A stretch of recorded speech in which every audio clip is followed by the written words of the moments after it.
E é curioso imaginar isso, Gil, porque olha como a gente está o tempo inteiro entendendo. Para entender um cenário tão complexo como esse, um Uhum. conflito como esse, a gente está falando de Taiwan, a gente está falando É, de China, de Rússia, Ucrânia, não é Estados fácil. Unidos. Mas dentro da própria China, e aí eu queria focar um pouco mais nesse momento na figura do Xi Jinping, Uhum. porque obviamente, até não só pelo meu trabalho, mas até pelo programa de hoje, eu fui reassistir algumas entrevistas dele. Aham. E ele fala não só nessa unificação, mas ele fala principalmente, tem um cenário de uma política interna chinesa que tem me chamado muita atenção. Sim.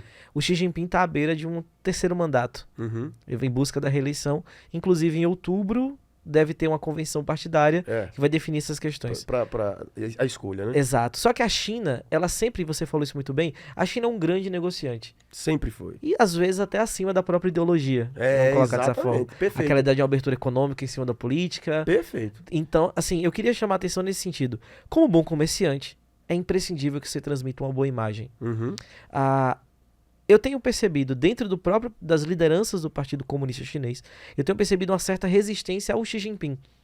Ao mesmo tempo que ele fala que ele não vai deixar para o próximo presidente a bomba que é Taiwan, ele já criou uma imagem muito manchada da China por conta da aproximação com a Rússia. Com a Rússia. Então você vê alguma possibilidade disso não vingar por conta desse elemento?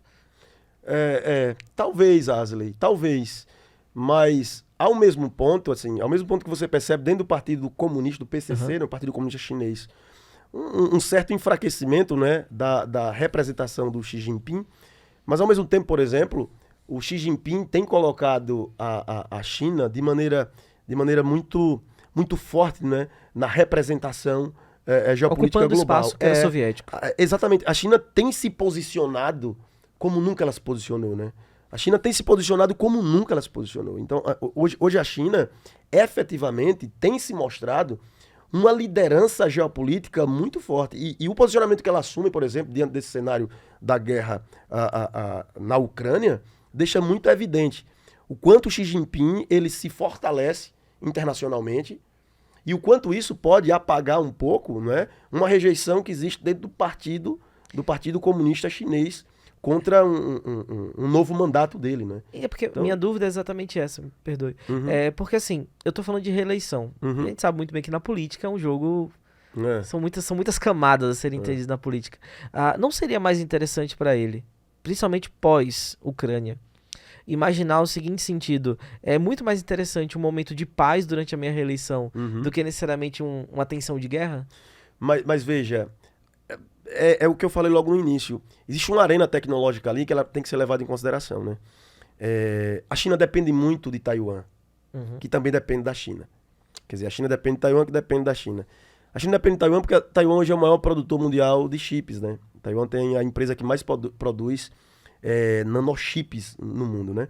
E hoje o mundo ele é movido por chips, né? Semicondutores utilizados. A quarta revolução industrial. Faz parte da quarta revolução, a revolução, né, 4.0, né? E Taiwan é uma grande liderança nisso, né? Praticamente tudo que a gente consome hoje, de eletrônicos a eletrodomésticos, a automóveis, né? Tem, obviamente, microchips, né? E a China precisa, logicamente, disso para manter esse avanço, né? Esse avanço tecnológico. A China precisa desses semicondutores de Taiwan. E a China está assistindo e tem percebido essa aproximação, logicamente, dos Estados Unidos com Taiwan, com interesse, logicamente, nesse mercado importantíssimo de semicondutores, né? E o que a China tem feito, então? Marcar presença, né? Marcar presença em Taiwan.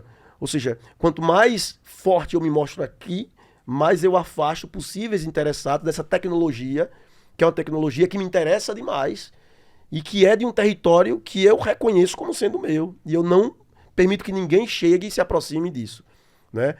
Se aproximar de Taiwan é se aproximar de tecnologia, de ponta. É se aproximar de semicondutores, daquilo que permite conexão, redes, fluxos, né? Então, veja, o que a China quer de Taiwan é manter esse controle sobre a ilha, porque controlar a ilha é manter controle sobre tecnologia. E não permitir que outra nação passe e se aproxime, logicamente, dessa tecnologia, tá? De semicondutores. E tem uma outra coisa bem importante relacionada a isso, né? A China, ao mesmo tempo que depende de Taiwan, ela tem buscado desenvolver um projeto tecnológico dela, não é? Para não ter mais essa dependência, tá, dessa tecnologia de semicondutores que hoje ela tem de Taiwan, não é? Mas vai além, logicamente, de uma discussão territorial. Sim. Vai muito além da discussão. E política. E política. É uma discussão econômica, é uma discussão tecnológica, como disse. O Estreito de Taiwan é por onde a China se comunica comercialmente com boa parte da bacia do Pacífico. O Estreito de Taiwan é por onde o Japão também se comunica com vários parceiros comerciais. Então, assim, Taiwan está numa posição estratégica, geograficamente, e Taiwan tem uma posição estratégica na economia global por ser uma potência produtora de tecnologia. Então, assim, neste momento, a China está dando um recado para a comunidade internacional. Deixa tudo como está. Não inflama o movimento separatista que já existe. Deixa tudo como está. Não estica mais essa corda. A China está negociando. A China está negociando. A China está na mesa de negociação nesse momento, alertando o mundo para um possível grande incidente, não é? Um conflito, caso, logicamente, essa corda continue sendo esticada e mais países reconheçam, não é, Taiwan.